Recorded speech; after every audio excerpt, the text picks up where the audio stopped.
Welcome to the Ultimate MetaSounds Reference Guide, Generators.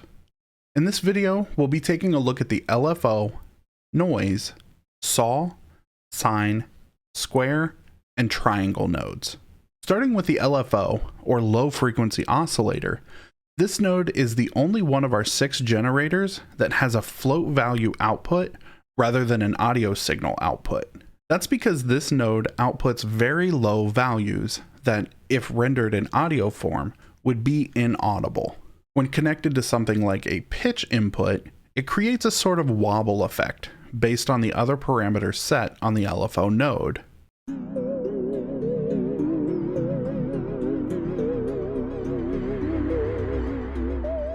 The first of those parameters includes a frequency input. As I mentioned, this node is designed to output low values, so a small number, primarily in the 1 to 10 range, will yield the best results. The next input we have is our shape. This tells our output value what pattern to follow. I'll explain these patterns a little more in just a moment when we get to their respective generators. The next 2 inputs we have are our min and max values. This dictates the range of output values. To put this in perspective, with these values set to -1 and +1, and our frequency set to 5, that means that this node will start at 0, increase to 1, decrease to -1, and return back to 0 5 times per second. But this value doesn't have to start at 0. Skipping the sync input for just a moment and jumping down to our phase offset, this input allows us to input a value between 0 and 360. This value represents the degree of the offset, essentially changing the starting point of the cycle. In this image, we have one single cycle of a sine wave. Point A represents degree 0, point B is 180, and point Z represents 360. All 3 of these values will output a value of 0 because that is where they fall in the oscillation. However, if we wanted to start with an input value of 1 so that our oscillator goes from 1 to -1 and back to 1 as its cycle, we can set our phase offset here to 90 degrees. Inversely, if we wanted to start at -1, we can instead set our phase offset to 270 degrees. Now let's go back to our sync input.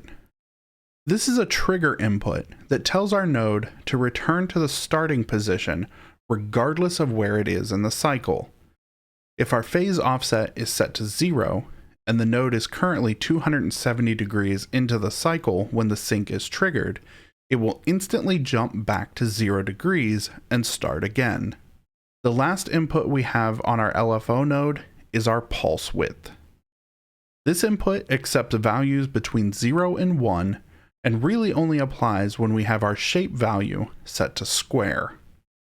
This value determines at what point the value goes from a positive value to a negative value. In this image, we have a standard square wave with a pulse width of 0.5.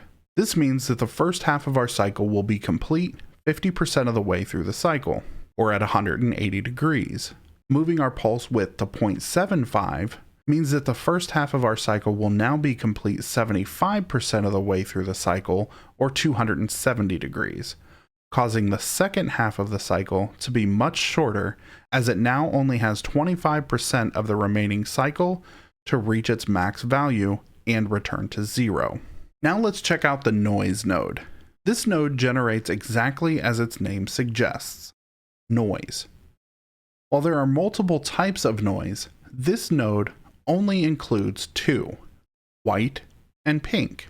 These are the 2 most commonly used noise generators. For those who are unaware of the differences, white noise contains all frequencies with equal energy per frequency, whereas pink noise contains all frequencies but has an equal energy per octave. Because frequencies are logarithmic instead of linear, giving equal power across the octave rather than the individual frequencies actually makes the perceived loudness of the lower frequencies to be higher in pink noise, rather than a flat response like the white noise. This node also includes a seed input. This is because a noise generator uses random values for each frequency. Having a seed of -1 means that all values are truly random. Using any other number in this field will still have a perceived randomness, but will in fact follow a specific noise pattern. Now let's talk about the saw, sine, square, and triangle generators. We're going to group these four together because they all do the exact same thing, the only difference being the pattern shape that they follow. So we'll first look at all four patterns side by side. The cycle of the saw wave gets its name because the waveform looks like a sawtooth. This waveform generates values on a steady, linear incline, and then immediately snaps back to its lowest value. The sine wave is a smooth elliptical transition between the minimum and maximum values. The square wave appropriately gets its name because the waveform looks like a square. The value immediately jumps to its maximum value, holds, snaps to its minimum value, holds, and then returns to 0. The last pattern is our triangle wave. Similar to the sawtooth wave, the triangle wave has a linear incline.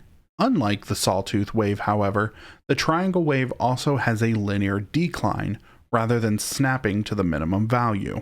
Now that we've examined each waveform pattern, let's take a look at the node parameters. The first on the list is the enable boolean. This input determines whether or not the node is actively outputting a signal. This input can be enabled or disabled in real time to start and stop the output while the MetaSound is still playing. It's important to note that this, however, can only be achieved by using a trigger. Simply unchecking this box while the MetaSound is playing will not have any effect on the node. The next input we have is also a Boolean input and determines whether or not the signal is monopolar or bipolar. Monopole generators output all values on one side of the zero crossing line, while bipolar generators will alternate between each side of the zero crossing line. The frequency input defines the number of cycles per second, thus changing the pitch of the output signal. Lower frequencies are lower in pitch, and higher frequencies are higher in pitch. While certain frequencies correlate to specific notes, having this as a float value means we can also produce what is known as microtonal notes. For example, 440 Hz is equivalent to the note A4, or the A above middle C. An A sharp 4 has a frequency value of approximately 466.16 Hz. On a standard piano, there is no note value between these two notes. However, because we can adjust our frequency values on a granular scale, this means that we can actually output a microtonal signal that is between A and A sharp. The modulation input is an audio input that allows us to use an outside audio source as a frequency modulator signal. Typically, this outside source is an LFO. We can either convert the float value of the LFO to an audio signal, or use one of our other signal generators with a very low frequency setting. The sync and phase offset nodes function just as we discussed with our LFO.